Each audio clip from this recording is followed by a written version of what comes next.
नमस्कार, आप देख रहे हैं इंडिया न्यूज पंजाब हिमाचल और मैं हूं आपके साथ मुस्कान हुसैन। शुरुआत करेंगे आज के बुलेटिन की बड़ी खबर के साथ। बता दें कि जिला बिलासपुर के समूह गांव में युवक का शव 2 भागों में कटा हुआ बरामद किया गया है, जिसमें एक भाग घर से 300 मीटर की दूरी पर मिला है, जबकि दूसरा हिस्सा घर से लगभग 4 किलोमीटर की दूरी पर मिला है। जानकारी के अनुसार यह युवक कॉलेज में पढ़ता था और 13 तारीख को अपने घर से कॉलेज के लिए चला गया था। जब शाम को घर नहीं आया और जब परिजनों का काफी दिनों तक संपर्क नहीं हुआ तो परिजनों ने 9 तारीख को पुलिस थाना में शिकायत दर्ज करवाई। बता दें कि इस घटना से पूरे इलाके में सनसनी फैल गई है। फिलहाल पुलिस ने कटे हुए शरीर के दोनों हिस्सों को कब्जे में ले लिया है और आगामी कार्यवाही की जा रही है। सर, ये कब हुई घटना और किसकी गुमशुदगी की सूचना कब मिली थी? ये कोई जहाँ मुझे लगता है 1.5 घंटा पहले एक पुलिस स्टेशन में एक इन्फॉर्मेशन आया था। अच्छा। कि समूह जगह में कोई एक गन्नी बैग में किसी ह्यूमन का लोअर पार्ट जो है वो पाया जा रहा है। सर, गुमशुदा कब हुआ था ये लड़का? तो उस पर पुलिस स्टेशन से एक टीम गई और जब उस जगह का निरीक्षण किया तो वो इन्फॉर्मेशन के मुताबिक एक लगता है कि एक नौजवान के बेल्ट से नीचे वाला जो पोर्शन था जिसमें लेग्स थी वो एक गन्नी बैग में वहाँ पर घटनास्थल पे पाया। हाईली डिकम्पोज था, काफ़ी गल सड़ चुका था।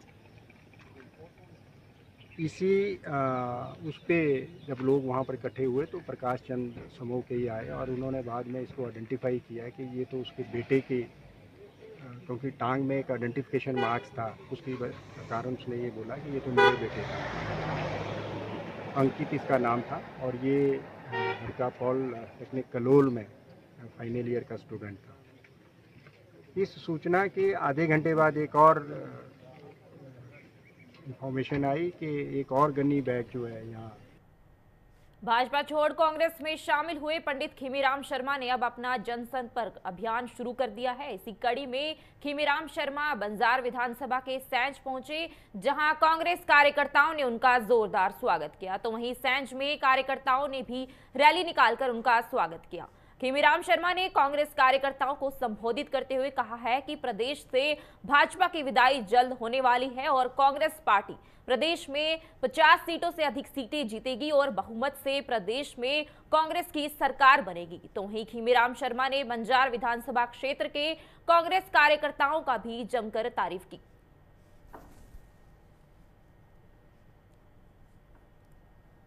आज मैं बैठक नहीं ले रहा हूँ, बैठक कार्यकर्ता के प्रूफ नेता यहाँ ये ले रहे हैं। मेरा था मान सम्मान किया, अपना जो प्यार दिया इन्होंने। मैं आज सैंज घाटी में आया और सैंज घाटी से मेरा भावनात्मक रिश्ता बहुत पहले से, इसलिए मैंने सोचा कि सबसे पहले मैं जाऊँगा तो सैंज ही जाऊँगा। शुरुआत मैंने यहाँ से कर ली और बाकी तो सब कुछ इंतजाम इन्होंने किया, हर चीज़ इन्होंने की और मैं तो सिर्फ यहाँ इनके दर्शन करने आया और इन्हें आदर सम्मान बहुत प्यार दिया, इसके लिए इनका मैं बहुत बहुत आभारी हूँ। देश में आप भाजपा में पहले टॉप लीडरशिप में रहे हैं, पहली बैठक यहाँ पर हो रही है, आपको क्या फर्क लगता है भाजपा और कांग्रेस में? बहुत ज़्यादा फर्क है। यहाँ जो कार्यकर्ता है कांग्रेस का कर्मठ है, ईमानदार है और ऐसा कार्यकर्ता मिलना बहुत मुश्किल है। और मुझे तो सच में दिल से मतलब इतनी खुशी हुई आज कि एक एक कार्यकर्ता जो है वो ज़बरदस्त है। ऐसे कार्यकर्ता मिलने किसी पार्टी में है ही नहीं। नाहन विधानसभा क्षेत्र में अगले 20 वर्षों में बिजली की समस्या ना हो, इसके लिए लगभग 60 करोड़ का प्रोजेक्ट पास हुआ है, जिसके चलते शहर में बिजली आपूर्ति लंबे समय तक बेहतर बनाने के लिए एक प्रकल्प तैयार किया गया है। इसके तहत जहां नाहन को 3 पावर ग्रिड से जोड़ा जाएगा, तो वहीं शहर के सभी ट्रांसफार्मरों को भी एनहांस किया जाएगा। साथ ही बिजली के तारों को बेहतर रखरखाव के से अच्छा किया जाएगा। बीते दिन यह जानकारी नाहन में देते हुए विधायक डॉक्टर राजीव बिंदल ने एक प्रेस वार्ता में बताया कि इसका श्रेय प्रदेश की भाजपा सरकार को जाता है। इसकी कनेक्टिविटी को जोड़ने वाले हैं और जो जर्जा का पावर हाउस बनेगा उसको अंधेरी के पावर हाउस के साथ भी जोड़ा जाएगा, ताकि अंधेरी में बनने वाला जो पावर हाउस है उसकी बिजली को हम नाहन के लिए टैप कर सकें, यूटिलाइज कर सकें।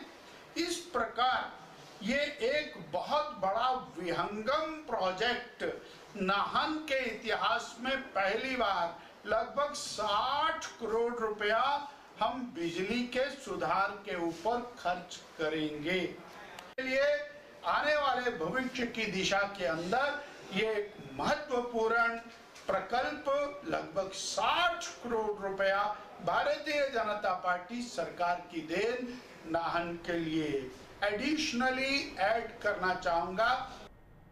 द्रंग से भाजपा विधायक जवाहर ठाकुर ने कांग्रेसी नेता कौल सिंह ठाकुर पर जुबानी हमला बोला है और कहा है कि ठाकुर कौल सिंह जिस थाली में खाते हैं उसी में छेद करते हैं। साथ ही उन्होंने कहा है कि कौल सिंह ठाकुर ना पंडित सुखराम के हुए और ना ही पूर्व मुख्यमंत्री वीरभद्र सिंह के हो पाए हैं। जवाहर ठाकुर ने कहा है कि कौल सिंह ठाकुर ने चुनाव नजदीक आते ही 4 सालों बाद फेरी वालों की तरह फिर से जनता के बीच घूमना शुरू कर दिया है। उन्होंने कौल सिंह ठाकुर पर तंज कसते हुए कहा है कि वो बताएं कि वरिष्ठता के आधार पर पार्टी में उनका कौन सा स्थान है। और मैं कौल सिंह से पूछना चाहता हूं कि आप 40 साल के राजनीतिक कार्यकाल में मंडी के लोग आपको किस याद के लिए आपको हमेशा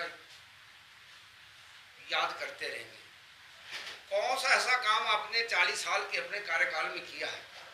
आप वरिष्ठ रहे हैं, बड़े बड़े पदों में आप रहे हैं, स्पीकर आप रहे हैं, लेकिन एक ऐसी चीज आप बता दें मंडी जिला के लिए कि आपका जिसको आने वाली पीढ़ियां भी हम याद कर सके कि कौल सिंह ने ये चीज मंडी में करके दिखाई है और जिसको हम हमेशा स्मरण करते रहे। और एक बात मैं जरूर कहना चाहता हूँ, कौल सिंह को भ्रष्टाचार और घोटाले की बात करना पे उनको शर्म आनी चाहिए। और उनके मैं पूछना चाहता हूँ कि भ्रष्टाचार और जो घोटाले की परिभाषा क्या है? और 1977 में आप पहली बार विधायक बने हैं, उससे 1977 की यदि मैं बात पूछूं आपसे कि 1977 से पहले आपके पास कितनी संपत्ति थी और उसके बाद 2017 का आपने चुनाव लड़ा है, उसमें अपनी संपत्ति कितनी आपने दर्ज की है? हमीरपुर में आयोजित पत्रकार वार्ता में लोकसभा क्षेत्र के प्रवक्ता जगजीत ठाकुर ने कहा है कि भाजपा ने आम वस्तुओं पर जीएसटी लगाकर गुलामी का वक्त याद दिला दिया है। उन्होंने कहा है कि देश के आकाओं को ऐसी क्या जरूरत आ पड़ी है कि आम आदमी की जरूरत की वस्तुओं पर भी टैक्स लगाना पड़ा है। उन्होंने कहा है कि सरकार ने न केवल डीजल व पेट्रोल के दाम बढ़ाए हैं बल्कि खाद्य पदार्थों जैसे छाछ, दूध, दही, चावल, गेहूं और रसोई गैस पर भी टैक्स लगाया है। और अगर सही आकलन किया जाए तो ज्ञात होगा कि 2012 से पहले देश आर्थिक रूप से सुदृढ़ देशों की गिनती में आता है, लेकिन आज भारत की गिनती आर्थिक रूप से कमजोर देशों में की जा रही है। और हिमाचल प्रदेश की भाजपा सरकार का अपने फैसलों से पलट जाना यह साबित करता है कि यह सरकार कितनी अनैतिक है। का प्रवक्ता बनाया, इसके लिए मैं अपने प्रदेश अध्यक्षा राजमाता प्रतिभा सिंह जी का और हमारे प्रदेश कांग्रेस कमेटी के कार्यकारी अध्यक्ष राजेंद्र राणा जी का और तमाम हाईकमान का मैं इसके लिए धन्यवाद करता हूं, जो मुझे ये जिम्मेवारी दी है, नई जिम्मेवारी जो इस दी गई है उसके लिए मैं इनका धन्यवाद करता हूं। देखिए, आज देश के हालात बहुत विकट हो चुके हैं। जीएसटी पहली बार इतिहास में ऐसा हुआ कि खाद्य सामग्री के ऊपर इस मौजूदा भारतीय जनता पार्टी की सरकार ने जीएसटी लगाकर ये साबित कर दिया कि ये सरकार जो है वो लोक विरोधी है, आम आदमी विरोधी है, गरीब विरोधी है। एक तरफ तो लाखों करोड़ रुपए कारपोरेट सेक्टर का इस सरकार ने माफ़ कर दिया और दूसरी तरफ महंगाई आज इस देश के अंदर चरम सीमा के ऊपर पहुंच चुकी है, ये चिंता का विषय बन चुका हुआ है। जीएसटी को लगाकर तो ऐसा लग रहा है कि जो अंग्रेजों के टाइम में एक लगान होता था, उस लगान को ये सरकार जो है वो आज लोगों के ऊपर थोप रही है। आए दिन प्रतिदिन रोज़ महंगाई, दूध महंगा हो गया, आटा महंगा हो गया, चावल महंगा हो गया, दालें महंगी हो गई। ये सारी खाने की सामग्री जो है आज गरीब आदमी के हाथों से दूर होती जा रही है और भूखमरी की तरफ आज ये देश जो है वो आगे बढ़ रहा है। मॉनसून के सीजन में जहां बारिश अपना कहर बरपा रही है तो वहीं प्रशासन की तरफ से लोगों से कहीं ना जाने की अपील की जा रही है। चंबा जिला के अंतर्गत आने वाले चिरोड़ी पंचायत का खलोग गांव पीडब्ल्यूडी विभाग और सरकार की अनदेखी का शिकार हो रहा है। गांव में बार बार लैंडस्लाइड होने से गांव वालों का जीना दुश्वार हो गया है। गांव वालों ने इसकी शिकायत मुख्यमंत्री हेल्पलाइन में भी की थी। उसके बाद विभाग के कुछ लोग आए थे और गांव वालों को आश्वासन दिया था कि यहां जल्द इस समस्या का समाधान करवाया जाएगा, लेकिन 1 साल बीत जाने के बाद भी गांव के लोग डर के साए में जीने को मजबूर हैं। आज बीते दिन सुबह लैंडस्लाइड होने के कारण बड़े बड़े पत्थर घरों पर गिर गए, जिससे गांव में 3 घरों को नुकसान हुआ है। हालांकि गांव वालों ने गांव से भागकर अपनी जान बचाई है। लोगों ने सरकार से मांग करते हुए कहा है कि जल्द सरकार इस पर कोई कदम उठाए ताकि उन्हें परेशानी का सामना ना करना पड़े।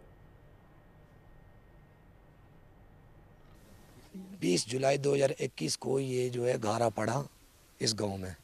गांव का नाम खलोग है, जो कि प्रधानमंत्री की तरफ से ये सड़क चली हुई थी, जिससे गारा ये पड़ने के कारण से अभी तक कोई डिपार्टमेंट ने यहाँ पे नज़र नहीं मारी। हमने कई बार 1100 पे कॉल की है और यहाँ पे 2 दर्जन परिवार रहता, 200-250 की आबादी है, जो कि रात को जब सुबह 4 बजे यहाँ गारा पड़ा तो रात को बच्चे लेकर हम गांव से भाग चुके लोग, जो कि यहाँ नीचे तक सभी खतरा है। जो 2-3 मकान पर अभी पत्थर पड़ चुके हैं और जब विभाग के पास हमने कई शिकायतें कर चुके हैं, अभी तक विभाग ने इसमें कोई भी इसमें विभाग ने नजर नहीं डाली। क्रेट टू जुंगरार, इसमें जो क्रेट का काम हुआ था खलो के ऊपर, हमारे गांव के ऊपर, तो जनाब पिछले साल 20 जुलाई 2021 को हमारे यहाँ एक साइड टूटी हुई थी क्रेटों की। उसमें हमने शिकायत की, डिपार्टमेंट को बताया, साथ में पीडब्ल्यूडी को भी बताया और 1100 नंबर पे हमने कॉल किया। उन्होंने आश्वासन दिया कि हम इसको उखाड़ लेंगे जनाब। फिर उन्होंने कहा कि हम मार्च में इसको बिल्कुल निकाल लेंगे, तब तक नहीं आया। पूरा 1 वर्ष हो गया। आज 20 जुलाई 2022 को जो है पूरा स्लाइड हुआ रात को 4 बजे और पूरा बिल्कुल हमारी ज़िंदगी जो है नरक बनी हुई है। पूरा जो गांव है, जितने भी परिवार है, यहाँ खतरे से बाहर नहीं है। बिलासपुर जिला के कसोल गांव में पुल 6 साल बीत जाने के बाद भी नहीं बन पाया है। इस पुल का शिलान्यास 7 दिसंबर 2016 को पूर्व मुख्यमंत्री वीरभद्र सिंह के द्वारा किया गया था और इस पर 1 करोड़ 14 लाख रुपए खर्च किए जाने की बात कही थी। हैरानी की बात यह है कि पुल का निर्माण कार्य शुरू होने के साथ नींव बनने तक ही सीमित रह गया है, जिससे बरसात के मौसम में जल स्तर के बढ़ने के कारण पानी का बहाव पुल की नींवों की तरफ हो जाता है, जिससे साथ लगती ग्रामीणों की जमीन भी बह गई है और सिरखड के ऊपर बनने वाली जमीन भी खराब हो गई है।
प्रदेश के ऊर्जा मंत्री सुखराम चौधरी ने पोटा साहिब के सिविल अस्पताल परिसर में बहुविशेषज्ञ शल्य चिकित्सा शिविर का शुभारंभ किया। इस दौरान ऊर्जा मंत्री ने अपने संबोधन में कहा है कि प्रदेश के दूर दराज क्षेत्र के लोगों को बेहतर स्वास्थ्य सेवाएं प्रदान करने के उद्देश्य से ऐसे शिविरों का आयोजन किया जा रहा है, जिसके तहत राष्ट्रीय स्वास्थ्य मिशन और आकाश हॉस्पिटल के सौजन्य से डॉक्टरों द्वारा यह चिकित्सा शिविर लगाया गया है, जिसके लिए सुखराम चौधरी ने उनकी टीम का भी धन्यवाद किया है।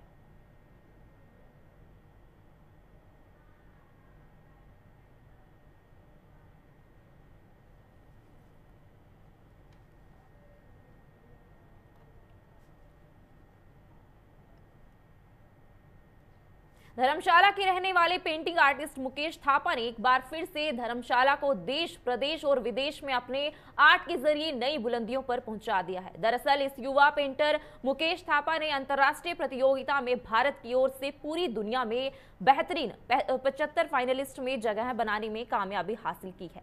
ये प्रतियोगिता संयुक्त राष्ट्र अमेरिका ने रिचेसन 75 इंटरनेशनल आर्ट कंपटीशन के बैनर तले आयोजित की गई थी, जिसमें दुनिया के सबसे दी बेस्ट आर्टिस्टों को फाइनल सूची में चयनित किया गया है। वहीं मुकेश थापा का कहना है कि अंतर्राष्ट्रीय स्तर की प्रतियोगिता में फाइनल में पहुंचना ही मेरे लिए और मेरे देश के लिए गर्व की बात है। सर, ये जो एक वर्ल्ड लेवल की जो पेंटिंग कंपटीशन होता है, इसमें काफ़ी एक्सपीरियंस चाहिए आर्ट के, क्योंकि इस पेंटिंग प्रतियोगिता में पूरे दुनिया से, क्योंकि कंट्रीज़ पूरी दुनिया में आई थिंक 200-250 कंट्रीज़ हैं, तो उसमें हर एक आदमी इस कंपटीशन में, मतलब कलाकारों की संख्या बहुत ज़्यादा है, तो हर कलाकार अपनी अपनी पेंटिंग इस प्रतियोगिता के लिए भेजता है, जिसमें पूरे वर्ल्ड से पेंटिंग आती हैं। तो उसमें मतलब उस पेंटिंग में बहुत ही हाई लेवल का काम नॉमिनेट किया जाता है, जो वर्ल्ड लेवल का हो। तो उसके लिए जितने भी मास्टर हैं आर्ट में, उस पेंटिंग को बीट करना पड़ता है, तब जाके आपका एक काम नॉमिनेट होता है। तो काम नॉमिनेट तभी होता है आपका जब आप एक वक्त लगा के उसको, क्योंकि इस पेंटिंग को 6 महीने लगे हैं पूरे, तो इसमें डिटेलिंग काफ़ी है। तो वो चीज़, क्योंकि फ़ौरन में एक पार्शलिटी नहीं होती है बिल्कुल भी, वो बिल्कुल एक एक्यूरेट निर्णय देते हैं, तो तभी मेरा भारत की तरफ से नाम है। तो एक एक्यूरेट चीज़ जब दुनिया में जाती है, तो वो उभर कर जब सामने आती है, तो वो कुछ ना कुछ आपको रिजल्ट देती है। तो इस पेंटिंग को मैंने एक अलग टॉपिक था ये, और कॉपी नहीं था, कॉपी के किसी से कॉपी नहीं किया गया था पेंटिंग। कृषि विश्वविद्यालय पालमपुर में अग्निपथ योजना में अग्निवीर भर्ती के लिए 11 से 24 सितंबर तक भर्ती रैली निकाली जाएगी। उपायुक्त डॉक्टर निपुण जिंदल ने बताया है कि भर्ती रैली के लिए तैयारियां आरंभ कर दी गई हैं और उपमंडल अधिकारी पालमपुर को भी रैली के लिए आवश्यक प्रबंध करने के दिशा निर्देश दिए गए हैं। कांगड़ा और चंबा जिला के युवाओं के लिए 5 जुलाई से वेबसाइट पर पंजीकरण प्रक्रिया आरंभ की गई है। अब तक 25,000 से अधिक युवाओं ने पंजीकरण करवाया है। हिमाचल पात्र युवा जिन्होंने कक्षा 8वीं, 10वीं व 12वीं पास की है और जिनका जन्म 1 अक्टूबर 1999 से 1 अप्रैल 2005 के बीच हुआ है, वे इन पदों के लिए आवेदन कर सकते हैं।